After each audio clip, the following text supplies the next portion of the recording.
been a while since I made one of these videos. Today is July 4th, Independence Day, 2016. The Exploding Suns, The Secrets of the Supernovas, Isaac Asimov. What I want to usually do now is if I read a book and have a picture of the guy, I want to show a picture of him. There he is. Look at those sideburns.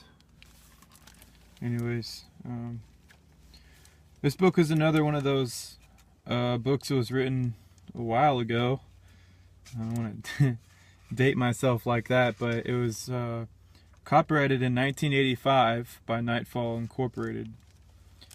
And it's dedicated to the memory of Marvin Grossworth, 1932 to 1984.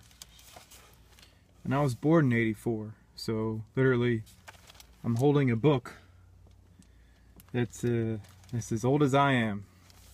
It's kind of weird. But anyways, I want to go over this little thing here about supernovas that I pointed out to myself reading.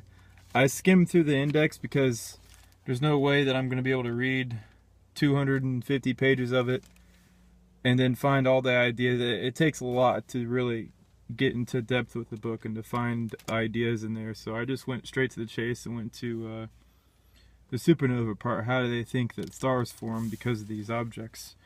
I'll go ahead and read out a little bit of it for you.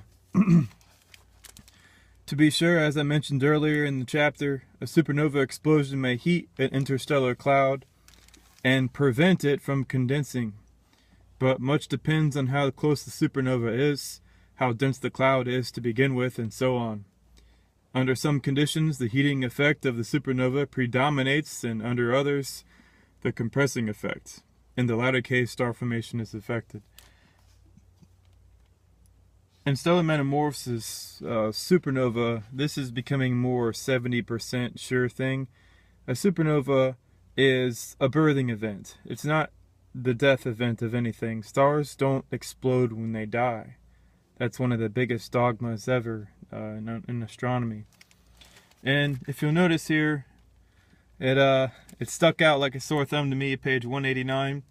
I'll show you a picture. It says, the colossal explosion of a supernova begins the process of star formation.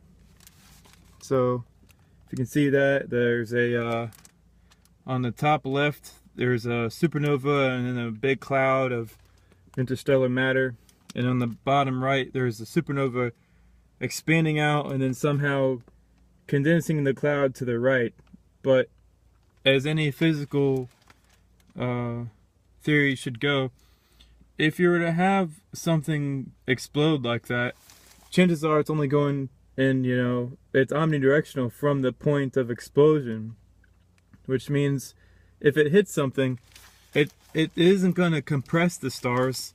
It's going to, if anything, take the cloud and just scatter it even more. And that's exactly what happens when a supernova goes off. Stars don't form as a result of supernova explosions. The supernova is the birthing star. And if it has a specific amount of helium and hydrogen in it, it'll condense and become a pulsar. But the mechanisms behind that are currently beyond my imagination. Speaking of imagination, though, I'm happy to be reading science fiction books and the ideas that these people have. Isaac Asimov, he probably was a very, very, very good scientific writer, and to keep things as not actually happening, but to try to lead people into what could be possible. And I think by looking at this book in depth a little more is going to lead to more insights, and it's going to have a more insightful or more of an impact on my ability to have different insights. And in knowing that stars don't form in the manner that he speaks of here, and knowing that the birthing star is the supernova itself, it's kind of strange because when I read all these pages now, I'm going to paint a different version of reality upon it. And I'm going to see where all these false assumptions are, or where the large mistakes were, or where he was going in the correct direction, so I can just like lead that statement towards the more correct direction. In that case, it's kind of strange because you think that something as incorrect as the colossal explosion of a supernova begins the process of star formation. Well, yes, of course it begins the process of star formation, because a supernova is the birthing star. And then you see where all these ideas can really come forth. And that's going to take a lot of time to overview. But now I'm about 70% sure that a supernova is a birthing event. It's a supernova, nova meaning new. It's a super new star. It's just a really big birthing star, just wham, and you know, there's a buildup of electrical and magnetic energy in a specific volume of space, and that equalization event causes the explosion. Think of a lightning bolt, but instead of going in one direction, the cloud doesn't really go in any direction at all, because the fact that there's so much material, there's a gravitational field present, and wham, it contracts and then expands really, really big. And that's basically how stars are formed instead of metamorphosis. And the gravitational collapse idea is for when a star evolves. An interstellar cloud doesn't gravitationally collapse. If they did, then why are there, interstellar clouds? Clearly, gravitational collapse doesn't birth stars. Gravitational collapse causes their death. It squeezes the star, and the material is ejected out in vapor and electrons and ionized matter in the form of solar wind.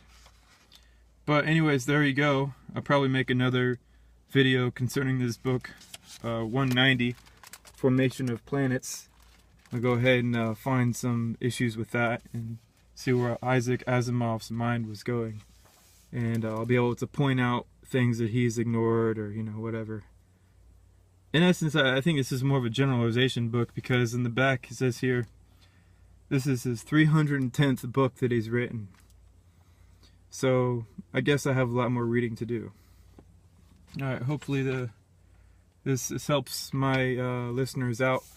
Grab these kinds of books where it has science fiction writers, and try to find where they were making statements, and try to lead yourself into where their mind could possibly go, and then try to build upon that, and to allow your imagination to be set free. Don't think that you have to always agree with what establishment says is true, because clearly they've been incorrect concerning many thousands of ideas over the centuries, and that's the surest thing, is that they're always going to be incorrect. You just have to find out where they're making their false assumptions, and you have to find out where they're doing the wrong types of inquiry, and where they're just not allowing for new insight to come through. And you'll find it a discovery like I have, and you'll be able to move past them. Alright, I think I made this video long enough. Later, y'all.